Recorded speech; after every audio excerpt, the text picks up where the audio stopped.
Welcome to Shri Rajiv Gandhi IAS academy. Friends, இந்த வீடியோவில் ஜூலை 22 மற்றும் 23ஆம் தேதிகளுக்கான கரண்ட் அஃபேர்ஸ் எல்லாமே பார்க்க போகிறோம். சரி, வாங்க பார்க்கலாம். ஃப்ரெண்ட்ஸ், இந்த வீடியோட நோட்ஸ் எல்லாமே கீழே PDF டிஸ்கிரிப்ஷன் கொடுத்துருக்கோம். அது எல்லாமே கிளிக் பண்ணி டவுன்லோட் பண்ணிச்சிங்க. அப்புறம் நம்ம டெலகிராம் குரூப் லிங்க்மே கீழே டிஸ்கிரிப்ஷன் கொடுத்துருக்கோம். அதிலேயுமே கிளிக் பண்ணி ஜாயின் பண்ணிங்க.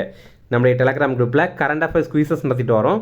நீங்களுமே ஜாயின் பண்ணி அட்டன் பண்ணிக்கலாம். ஓகே, சரி வாங்க பார்க்கலாம். ஃபஸ்ட்டு, முதலமைச்சரின் காலை உணவு திட்டம் தற்போது யாருடைய பெயருக்கு மாற்றம் செய்யப்பட்டுள்ளது? இதற்கான ஆன்சர் பெருந்தலைவர் காமராஜர். இப்போ பார்த்தீங்கன்னா இதுவரைக்கும் முதல்வரின் காலை உணவு திட்டம் அப்படின்ற மாதிரி இந்த திட்டத்தை அழைத்துட்டு இருந்தாங்க. இப்போ அதோடைய பெயரை மாற்றிருக்காங்க. பெருந்தலைவர் காமராஜர் காலை உணவு திட்டம் அப்படின்னு மாற்றிட்டாங்க. இந்த காலை உணவு திட்டம் இது 2022ஆவது ஆண்டு செப்டம்பர் 15ஆம் தேதி தொடங்கியிருந்தாங்க. இது அண்ணாவுடைய பிறந்தநாள் அன்னைக்கு தான் இதை தொடங்கியிருந்தாங்க. இது பார்த்தீங்கன்னா இப்போது அரசு மற்றும் அரசு உதவி பெறும் பள்ளிகளில் காலை உணவு இதன் அடிப்படையில் வழங்குறாங்க. இப்போ 1ஆம் வகுப்புலேருந்து 5ஆம் வகுப்பு படிக்கிற மாணவர்களுக்கு மட்டும்தான் வழங்குறாங்க. இதை 8ஆம் வகுப்பு வரைக்கும் விரிவாக்கம் பண்ண போகிறாங்க. செப்டம்பர் 17ஆம் தேதி இந்த ஆண்டுலேருந்து விரிவாக்கம் பண்ணுறாங்க. இதனால் செப்டம்பர் 17ஆம் தேதியை தேர்வு பண்ணியிருக்காங்க. அப்படின்னா இது பெரியாருடைய பிறந்தநாள். அதே மாதிரி இந்த திட்டத்திற்கு இப்போ காமராஜருடைய பேரும் வைத்துட்ருக்காங்க. காமராஜர் மதிய உணவு திட்டத்தை நம்ம தமிழ்நாட்டில் முதல் முறையாக எப்போ தொடங்கினார் அப்படின்னா 1956 எட்டயபுரத்தில் தொடங்கினார். இப்போது திமுக ஆட்சியில் இருக்கும்போது சில திட்டங்கள் கொண்டு வந்திருப்பாங்கல்ல. இப்போ தாவேகா ஆட்சிக்கு வந்ததுக்கப்புறம் அந்த திட்டத்துடைய பேரை சிலது மாற்றிருக்காங்க. அப்படி பார்த்தீங்கன்னா நான் முதல்வன் திட்டம் அப்படிங்கிறத திறன் தமிழ்நாடு திட்டம் அப்படின்னு மாற்றிட்டாங்க. அதே மாதிரி மகளிர் விடியல் பயணம் அப்படிங்கிறத அந்த விடியலை மட்டும் நீக்கிட்டாங்க. அப்போ மகளிர் பயணம் அப்படின்னு மாற்றிட்டாங்க. இப்போ கூட பார்த்தீங்கன்னா முதல்வரின் காலை உணவு திட்டத்தை பெருந்தலைவர் காமராஜர் காலை உணவு திட்டம் அப்படின்னு மாற்றிட்டாங்க. அடுத்தது, தமிழக அரசு பள்ளிகளில் கழிவு நீரை மறுசுழற்சி செய்யும் புதிய திட்டத்தின் பெயர் என்ன? இதற்கான ஆன்சர் நீர் எழில் பள்ளி. இப்போ பார்த்தீங்கன்னா நீர் எழில் பள்ளி அப்படிங்கிற திட்டத்தை தொடங்கியிருக்காங்க. இது இந்த ஜூலை 22ஆம் தேதி தான் தொடங்கியிருக்காங்க. இது பார்த்தீங்கன்னா தொடங்கி வைத்தது பள்ளிக்கல்வித்துறை அமைச்சரான ராஜ்மோகன். நம்ம தமிழ்நாட்டுடைய பள்ளிக்கல்வித்துறை அமைச்சரான ராஜ்மோகன் அவர்கள் தான் இதை தொடங்கி வைத்திருந்தாங்க. இதற்கான தொடக்கம் இது எங்கே நடைபெற்றது அப்படின்னா சென்னை எழும்பூரில் இருக்கிற மகளிர் மேல்நிலைப் பள்ளியில் தான் நடைபெற்றது. இதோடைய நோக்கம் என்ன அப்படின்னா பள்ளிகளில் பயன்படுத்தப்படுற தண்ணீரை மறுசுழற்சி செய்து மீண்டும் பயன்படுத்தணும் அப்படிங்கிறது தான். முதல் கட்டமாக 5 அரசு பள்ளிகளில் இந்த திட்டம் அமல்படுத்தப்பட்டிருக்கு. ஃப்ரெண்ட்ஸ், நம்ம ராஜீவ்காந்தி ஐஏஎஸ் அகாடமியில் இந்த ஆண்டு நடைபெற போகிற டிஎன்பிஎஸ்சி குரூப் 1 ப்ரிலிம்ஸ் எக்ஸாமுடைய டெஸ்ட் சீரிஸ் ஸ்டார்ட் பண்ணியிருக்கோம். நீங்கள் ஸ்க்ரீனில் தெரிகிற நம்பருக்கு கால் பண்ணி பேசியில் ஜாயின் பண்ணிக்கலாம். அல்லது இந்த ஒரு நம்பருக்கு நீங்கள் வாட்ஸ்அப் பண்ணி கூட இதில் ஜாயின் பண்ணிக்கலாம். அதே மாதிரி இந்த ஆண்டு நடைபெற போகிற டிஎன்பிஎஸ்சி குரூப் 2 எக்ஸாமுக்கான ப்ரிலிம்ஸ் டெஸ்ட் பேட்சுமே நம்ம ஸ்டார்ட் பண்ணியிருக்கோம்.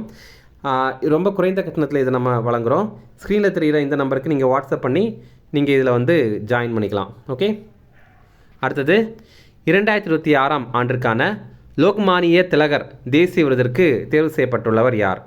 இதற்கான ஆன்சர் அஜித் தோவல். அஜித் தோவல் யார் இவர் அப்படின்னா நம்ம இந்தியாவுடைய தேசிய பாதுகாப்பு ஆலோசகர். இவர் தான் அஜித் தோவல். இப்போது இவருக்கு லோக்மானிய திலக் நேஷனல் அவார்டு வழங்குறாங்க. இந்த பேரில் நேஷனல் அவார்டு அப்படின்ற மாதிரி இருந்தாலும் இதை அரசு வழங்கலை, மத்திய அரசு வழங்கலை, ஒரு அறக்கட்டளை தான் இதை வழங்குறாங்க. இந்த வழங்குகிற அறக்கட்டளை எது அப்படின்னா திலக் ஸ்மாரக் அறக்கட்டளை அப்படிங்கிறது ஆகஸ்ட் 1ஆம் தேதி அன்னைக்கு தான் இதை வழங்குறாங்க. ஏன் ஆகஸ்ட் 1ஆம் தேதி அப்படின்னா அன்னைக்கு தான் லோக்மானிய திலக் அவர் அதாவது பாலகங்காதர திலக் இருக்கார்ல, அவர் மரணம் அடைந்த தினம் ஆகஸ்ட் 1ஆம் தேதி. அப்போ அவருடைய நினைவு தினம். எதற்காக இவருக்கு வழங்குறாங்க, அஜித் தோவல் அவர்களுக்கு வழங்குறாங்க அப்படின்னா இவர் இந்தியாவுடைய தேசிய பாதுகாப்பை வலுப்படுத்தியிருக்காரு, அதற்காக தான் வழங்குறாங்க. இதில் பரிசு தொகையாக ரூபாய் 1 லட்சம் வழங்குவாங்க. லோகமானிய திலகர் தேசிய விருது 1983ஆவது ஆண்டிலேருந்தே வழங்கிட்டு இருக்காங்க. அடுத்தது, பிரிட்டன் நாட்டின் புதிய பிரதமராக பதவியேற்றவர் யார்? இதற்கான ஆன்சர் ஆண்டி பர்ன்ஹாம். இப்போ பார்த்தீங்கன்னா ஆண்டி பர்ன்ஹாம் அப்படிங்கிறவர் பிரிட்டனுடைய புதிய பிரதமராக பதவியேற்றிருக்காரு. ஏற்கனவே பிரிட்டனுடைய பிரதமராக இருந்தவர் கீர் ஸ்டார்மர், அவர் ராஜினாமா பண்ணிட்டார். அதனால் ஆளும் லேபர் பார்ட்டி கட்சி இருக்குல்ல, அதோடைய தலைவராக இந்த ஆண்டி பர்ன்ஹாம் அப்படிங்கிறவர் தேர்வு செய்யப்பட்டிருக்காரு. அவர் தான் பிரதமராகவும் பதவியேற்றிருக்காரு. இப்போ பிரிட்டன் பற்றி பார்த்தீங்கன்னா பிரிட்டனுடைய அரசர் 3ஆம் சார்லஸ். பிரிட்டனில் இவர் பதவியேற்றுட்டார்ல, அதனால் புதிய ஒரு அமைச்சரவை உருவாக்கியிருக்காங்க. அதில் முதல் முறையாக செயற்கை நுண்ணறிவு அமைச்சர் அப்படிங்கிற ஒரு பதவி உருவாக்கியிருக்காங்க. அந்த அமைச்சராக கனிஷ்கா நாராயணன் அப்படிங்கிறவரை அப்பாயின்ட் பண்ணியிருக்காங்க.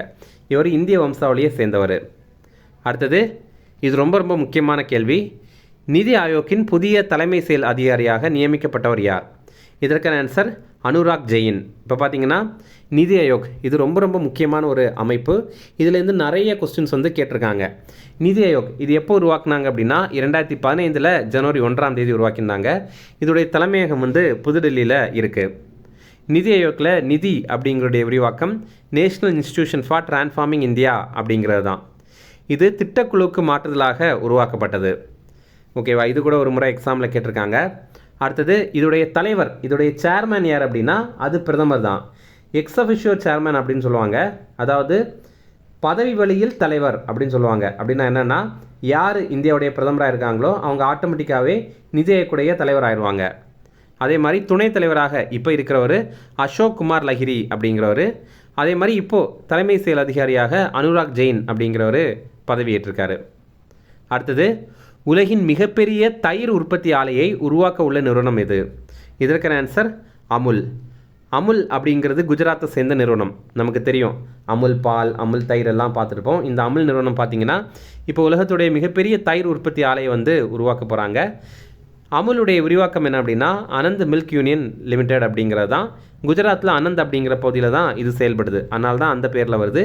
இது ஒரு கூட்டுறவு அமைப்பு, இது ஒரு கோஆப்ரேட்டிவ் அமைப்பு இது.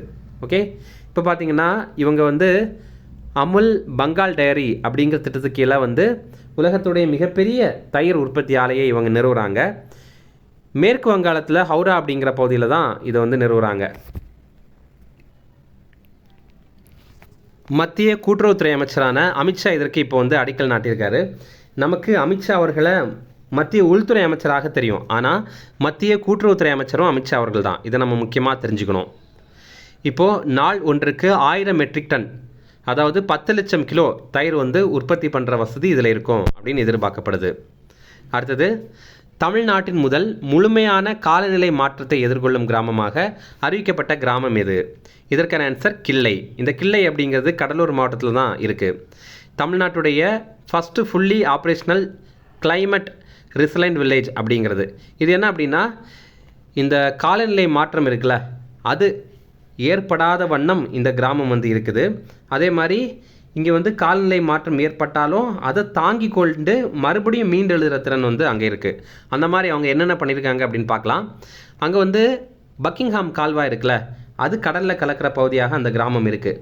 அதில் வந்து பிளாஸ்டிக்கு குப்பைகள்லாம் இருக்குல்ல அது எல்லாத்தையும் அவங்க தூர்வாரிட்டு இப்போ அதை சீரமைப்பு பண்ணிட்டாங்க. அடுத்தது ஆக்கிரமிப்பு தாவரமான சீமை கருவேல மரங்கள் இருக்குல்ல அதை வந்து அகற்றிட்டாங்க. அடுத்தது அதற்கு பதிலாக அங்கெல்லாம் உள்ளூர் சதுப்பு நில தாவர கன்றுகள் வந்து நட்டிருக்காங்க. அப்புறம் பொது கட்டடங்கள் இருக்குல்ல, அதாவது ஸ்கூலு, கவர்மெண்ட்டுடைய காலேஜு, கவர்மெண்ட்டுடைய ஸ்கூலு, கவர்மெண்ட்டுடைய ஹாஸ்பிட்டல், இங்கே எல்லாம் சூரிய ஒளி மின் தகடுகள் வந்து பொருத்தியிருக்காங்க. அப்புறம் இப்போது இந்த மாதிரி காலநிலை மாற்றத்தை எதிர்கொள்கிறதுக்கு காலநிலை மாற்றத்தை எதிர்கொள்ளும் கிராமங்கள் திட்டம் அப்படிங்கிற திட்டம் 2022-23 வந்து தமிழ்நாட்டில் தொடங்கி வைத்திருந்தாங்க. அடுத்தது தமிழகத்திலேயே முதல் முறையாக ISO தரச்சான்று பெற்ற ஊராட்சி ஒன்றிய தொடக்கப்பள்ளி எங்குள்ளது? இதற்கான ஆன்சர் சேலம். சேலமில் தான் இது இருக்குது. இந்த படத்தில் நீங்கள் பார்க்குறீங்கல்ல இதுதான் அந்த தொடக்கப்பள்ளி. ISO சான்றிதழ் ஒரு கல்வி நிறுவனம் வந்து ரொம்ப சிறப்பாக இருக்குது அப்படின்னா அதற்கு ISO சான்றிதழ் கொடுப்பாங்க. அந்த மாதிரி பார்த்திங்க அப்படின்னா ஊராட்சி ஒன்றிய தொடக்கப்பள்ளியிலேயே முதல் முறையாக தமிழ்நாட்டில் ISO தர சான்று வந்து சேலத்தில் இருக்கிற இந்த பள்ளி பெற்றிருக்கு. ISOடைய விரிவாக்கம் இன்டர்நேஷ்னல் ஆர்கனைசேஷன் ஃபார் ஸ்டாண்டர்டைசேஷன் அப்படிங்கிறது தான். இந்த பள்ளி எங்கே இருக்குது அப்படின்னா சேலம் மாவட்டத்தில் கொண்டப்ப நாயக்கன்பட்டி அப்படிங்கிற பகுதியில் தான் இருக்குது. இங்கே என்ன பண்ணுறாங்க அப்படின்னா மனப்பாட கல்வியாக இல்லாமல் அறிவியல் பூர்வமாக கற்பித்தல் முறைகளை இவங்க பின்பற்றுறாங்க. அடுத்தது மாணவர்களுடைய வாசிப்பு திறனை மேம்படுத்துகிறாங்க. மாநில அளவிலான போட்டிகளில் பங்கேற்கிறதுக்கு அவங்கள ஊக்குவிக்கிறாங்க. அடுத்தது தூய்மையாக வளாகத்தை வைத்திருக்காங்க. சிறந்த சுற்றுச்சூழலை வந்து இவங்க பராமரிக்கிறாங்க. அடுத்தது இந்தியாவில் முதல் முறையாக AI தொழில்நுட்பத்துடன் கூடிய பறவைகள் சரணாலயம் எங்கு அமைக்கப்பட உள்ளது? இதற்கான ஆன்சர் மும்பை. மும்பையில் தான் இதை அமைக்க போகிறாங்க. இதற்கு என்ன பேர் வைத்திருக்காங்க அப்படின்னா பந்துப் பறவைகள் பூங்கா அப்படின்னு வைத்திருக்காங்க. இது என்ன AI தொழில்நுட்பத்தில் பண்ணுறாங்க அப்படின்னா AI கேமராக்கள் அப்புறம் AI சென்சார்கள் மூலமாக பறவைகளுடைய வருகையை வந்து இவங்க கண்காணிக்கிறாங்க. இது ஏஐ மூலமாக இது என்ன வகையான பறவை, இது என்ன இனமான பறவை அப்படிங்கிறது கூட துல்லியமாக கண்டுபிடிக்க முடியும். அதே மாதிரி நிகழ்நேர கண்காணிப்பும் பண்ண முடியும். அதாவது லைவாகவும் இதை கண்காணிக்க முடியும் ஏஐ மூலமாக. அடுத்தது, குடியரசுத் தலைவர் திரௌபதி முர்மு எந்த நாட்டில் மகாத்மா காந்தியின் சிலையை திறந்து வைத்தார்? இதற்கான ஆன்சர் வட மார்சிடோனா. இப்போ பார்த்தீங்கன்னா நார்த் மார்சிடோனா நாட்டிற்கு நம்ம குடியரசுத் தலைவர் அரசு முறை பயணம் வந்து மேற்கொண்டிருந்தாங்க. அங்கே பார்த்திங்கன்னா மகாத்மா காந்தியுடைய மார்பளவு சிலையை வந்து அவங்க திறந்து வைத்திருக்காங்க. எங்கே அப்படின்னா அந்த நாட்டுடைய தலைநகரான ஸ்கூப்ஜே அப்படிங்கிற பகுதியில் தான். அடுத்தது, மீ பூமி பிளாக் செயின் என்ற திட்டத்தை தொடங்கிய மாநிலம் இது? இதற்கான ஆன்சர் ஆந்திர பிரதேசம். இது என்ன அப்படின்னா நில பதிவேடுகள் இருக்குல்ல, நிலம் தொடர்பான டீட்டெயில்ஸ் இது எல்லாத்தையுமே டிஜிட்டல் முறையில் பாதுகாப்பாக நிர்வகிக்கிறது. அப்போ இதன் மூலமாக மோசடிகள் வந்து தவிர்க்கப்படும். ஏன்னா ஆன்லைனில் இருக்கும்போது அவ்வளோ சீக்கிரமாக மோசடி பண்ண முடியாது. அதனால தான் இதில் பார்த்தீங்கன்னா ஹைப்பர் லெஜர் ஃபேப்ரிக் அப்படிங்கிற பிளாக் செயின் கட்டமைப்பு பயன்படுத்துகிறாங்க. அதனால் ரொம்ப ரொம்ப பாதுகாப்பாக இது இருக்கும். அடுத்தது, முதலமைச்சர் யுவா சுயோக் என்ற தளத்தை தொடங்கிய மாநிலம் இது? இதற்கான ஆன்சர் ராஜஸ்தான். ராஜஸ்தானில் இப்படி ஒரு வெப்சைட்டை தொடங்கியிருக்காங்க. இது எதற்காக அப்படின்னா இளைஞர்களுடைய விளையாட்டு பங்களிப்பு, திறன் மேம்பாடு மற்றும் வேலைவாய்ப்பு ஊக்குவிக்கணும் அப்படிங்கிறதுக்காக தான். அடுத்தது, உலகின் 2வது மிகப்பெரிய மின்மயமாக்கப்பட்ட அகல பாதை ரயில்வே நெட்வொர்க்கை கொண்ட நாடு எது? இதற்கான ஆன்சர் இந்தியா. இப்போது இது என்ன அப்படின்னு நம்ம கொஞ்சம் புரிஞ்சுக்கலாம்.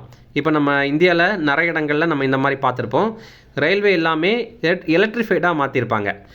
மேலே ஒரு மின்சார லைன் போவோம், அதுலேருந்து தான் கரண்ட் எடுத்து ரயில் வந்து இயங்குற மாதிரி இருக்குது. அப்போ இதில் அகல பாதை ரயில்வே அப்படிங்கிற மாதிரி பார்க்கும்போது ப்ராட்கேஜ் நெட்வொர்க் அப்படின்ற மாதிரி சொல்லுவாங்க. ப்ராட்கேஜ் அப்படின்னா என்னென்னா இந்த 2 கம்பிகளுக்கு இடையில் இருக்கிற தூரம், அந்த டிஸ்டன்ஸ் எவ்வளோ இருக்கும் அப்படின்னா 5 அடி 6 இன்ச்சு அந்த அளவு இருக்குது அப்படின்னா ப்ராட்கேஜ் அந்த மாதிரி சொல்லுவாங்க. பொதுவாக இந்தியாவில் பல்வேறு விதமான இந்த மாதிரி தண்டவாளங்கள் இருக்குது. ஆனால் இந்த ப்ராட்கேஜில் தான் நம்ம பயணிகள் பயணிக்கிற ரயில் வந்து செல்லும். இந்த மாதிரி ப்ராட்கேஜ் எல்லாம் நிறைய நாடுல இருக்குது. அந்த மாதிரி ப்ராட்கேஜில் இருக்கிற லைனில் எல்லாமே இந்த மாதிரி எலக்ட்ரிஃபைட் பண்ணிட்டாங்க அப்படின்னு பார்க்கும்போது இந்தியா வந்து 2வது இடத்துல இருக்குது. முதல் இடத்துல சுவிட்சர்லாந்தில் இருக்குது. சுவிட்சர்லாந்து பார்த்திங்கன்னா அங்கே இருக்கிற 100% பகுதிகளை இந்த மாதிரி எலக்ட்ரிஃபைட் பண்ணிட்டாங்க. நம்ம இந்தியாவில் 99.2% பகுதிகளை அந்த மாதிரி எலக்ட்ரிஃபைட் பண்ணிட்டாங்க. அடுத்த முக்கிய தினங்கள் பார்க்கலாம். இந்திய தேசிய கொடி தினம், இது ஜூலை 22ஆம் தேதி, நேஷ்னல் ஃப்ளாக் டே. இதை வந்து ஹிந்தியில் திரங்கா அடாப்ஷன் டே அப்படின்னு கூட சொல்லுவாங்க. இது என்னென்னா 1947ஆவது ஆண்டு ஜூலை 22ஆம் தேதி நம்ம அரசியலமைப்பு சபை இந்திய தேசிய கொடியை வந்து ஏற்றுக்கொண்டிருந்தோம். அந்த தினம்தான் இந்த தினம். நம்ம இந்தியாவுடைய தேசிய கொடியை வடிவமைத்தது யார் அப்படின்னா பிங்களி வெங்கையா அப்படிங்கிற இவர் தான். இவர் வந்து ஆந்திராவை சேர்ந்தவர். அடுத்தது, உலக மூளை நல தினம், இது ஜூலை 22ஆம் தேதி. இது நம்ம வந்து உலக மூளை தினம் அப்படின்னு கேட்டாலும் அது இதே தினம் தான். அதாவது வேர்ல்டு பிரெயின் டே அப்படின்னாலும் இதே தான். அதே நேரம் உலக மூளை நல தினம் அப்படின்னாலும் இதே தினம் தான். இந்த ஆண்டுக்கான கருப்பொருள் மூளை ஆரோக்கியம் அனைவருக்கும் கிடைக்கப்பெறுதல் அப்படிங்கிறது தான்.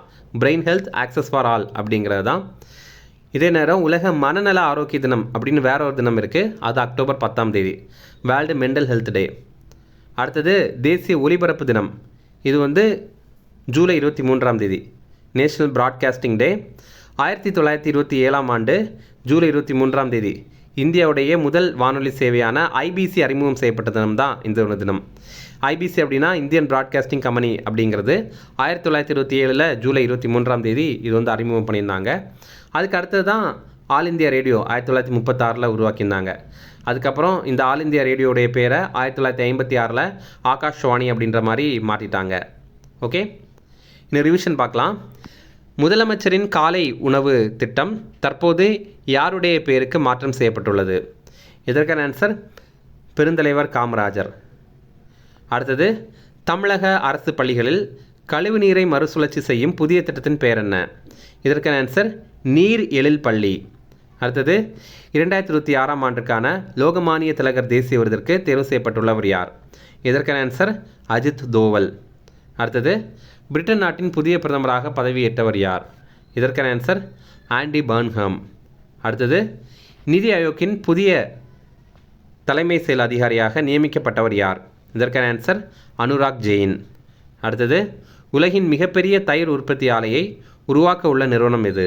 இதற்கான ஆன்சர் அமுல். அடுத்தது, தமிழ்நாட்டின் முதல் முழுமையான காலநிலை மாற்றத்தை எதிர்கொள்ளும் கிராமமாக அறிவிக்கப்பட்டுள்ள கிராமம் எது? இதற்கான ஆன்சர் கிள்ளை. அடுத்தது, தமிழகத்திலேயே முதல் முறையாக ISO தரச்சான்று பெற்ற ஊராட்சி ஒன்றிய தொடக்கப்பள்ளி எங்குள்ளது? ஆன்சர் சேலம். அடுத்தது, இந்தியாவில் முதல் முறையாக AI தொழில்நுட்பத்துடன் கூடிய பறவைகள் சரணாலயம் எங்கு அமைக்கப்பட உள்ளது? ஆன்சர் மும்பை. அடுத்தது, குடியரசுத் தலைவர் திரௌபதி முர்மு எந்த நாட்டில் மகாத்மா காந்தியின் சிலையை திறந்து வைத்தார்?